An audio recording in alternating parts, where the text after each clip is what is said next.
juicing do's and don'ts. So the first do's of this video is to juice the rainbow. Make juices of all different colors. Plants have something called phytonutrients or phytochemicals, which are simply plant compounds that are beneficial to the body, and there's specific phytonutrients that give each fruit and vegetable their color, such as lycopene, anthocyanins, beta carotene, that's a really popular one that a lot of you guys probably know, the orange color in our carrots. This is what gives food that vibrant color, that rainbow effect that we all need to be consuming. So if you're eating, or in this case, drinking and juicing the rainbow, that ensures that you are getting a plethora and a variety of the many different phytochemicals and the many different nutrients that you need in order to thrive and function. Juice the rainbow. Hashtag count colors, not calories. Do change it up and be creative. There's a lot of, simple basic juice recipes out there, but you can be creative. You don't just use kale and spinach as your greens when you make your green juice. You can use kale, you can use spinach, you can use dandelion greens, you can use collard greens, arugula, lettuce, mustard greens, all the different leafy greens that are out there. You don't just have to stick with kale or spinach, even though kale is one of my favorites. Try using some exotic fruits such as passion fruit, dragon fruit, star fruit, soursop. Do experiment with herbs and spices. Use your cilantro, use your parsley, use your ginger, your turmeric. We kind of know about those. Shout out to my son in the back. Try adding some cinnamon or nutmeg to your juices. Add mint, lemongrass, lemon balm. And I made this one juice that has cilantro in it, and oh my gosh, it is so delicious. And I've shared that recipe with other people and they have said the same thing. Just try adding cilantro and different herbs to your juices. Change it up, spice it up. Spice it up with some spices, right? And do peel your citrus fruits.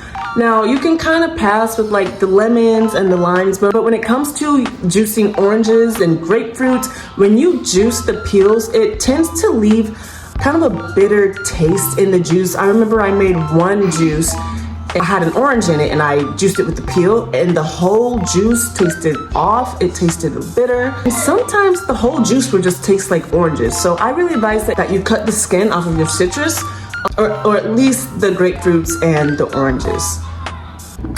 Do juice your leafy greens first. Leafy greens sometimes tend to get clogged in the juicer, and if you juice your leafy greens first and then add on the harder produce after, that harder produce helps to push down that clogged leafy green. Juice your leafy greens first and then add your harder produce like your apples, your beets, carrots, that type of stuff.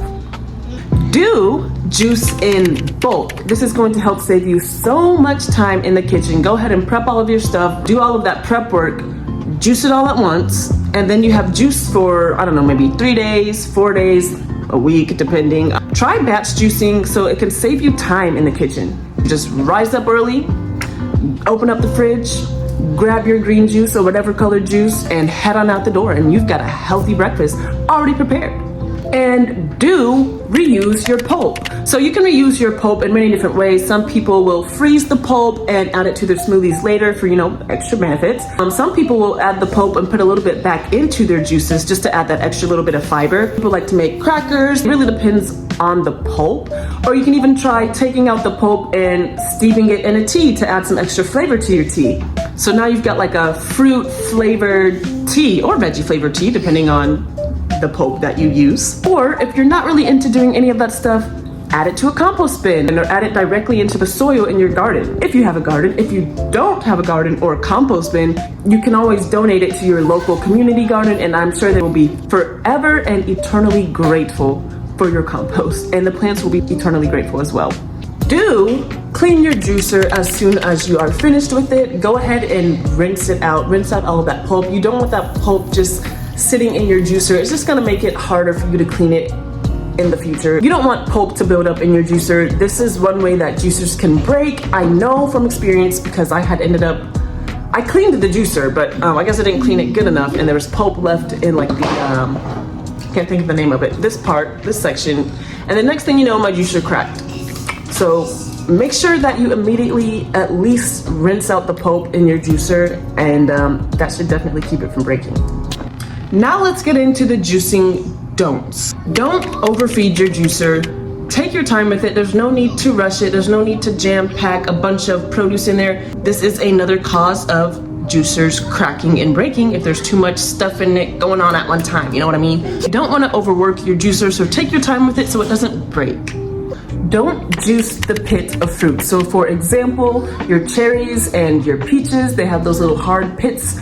You don't want to, just put the whole thing in there. You don't want to put your cherries in there because that can cause damage to your juicer. I mean, imagine trying to squeeze that hard pit. It's just not gonna work out. So if you do want to juice something that has a pit in it, make sure you slice it out.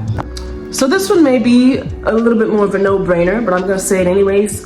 Don't juice soft fruits. So like your bananas and your avocados, what are you really juicing, It's just better to juice something like an apple or a cucumber. Don't wash your juicer in hot water. I've done this before, and I feel like this also attributed to the reason that my juicer cracked. It's plastic, and as we know, plastic expands with heat.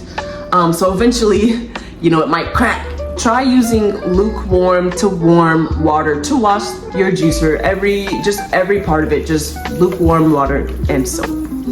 This was a very quick video. That is all for this video. Thanks so much for tuning in. Make sure you like, comment, share, and subscribe for more videos about plant-based foods, juices, natural wellness. And if you didn't know, I am a certified Integrative Nutrition Health Coach, otherwise known as a holistic health coach, and I help people lose weight by helping them transition to a more plant-based diet, eating more whole foods and natural foods, and getting rid of the processed junk foods. I also host a 10-day Shred 10 program where we utilize Juice Plus capsules, veggie, fruit, berry blend capsules, omega capsules, plant omega capsules, and protein powders. Of course, a plethora of plant-based recipes. So if you're someone that likes wellness challenges, or if you know someone that could use a little detox, feel free to send me an email, leave a comment below, hit me up on my Instagram, and we can get you started on that Shred 10 program.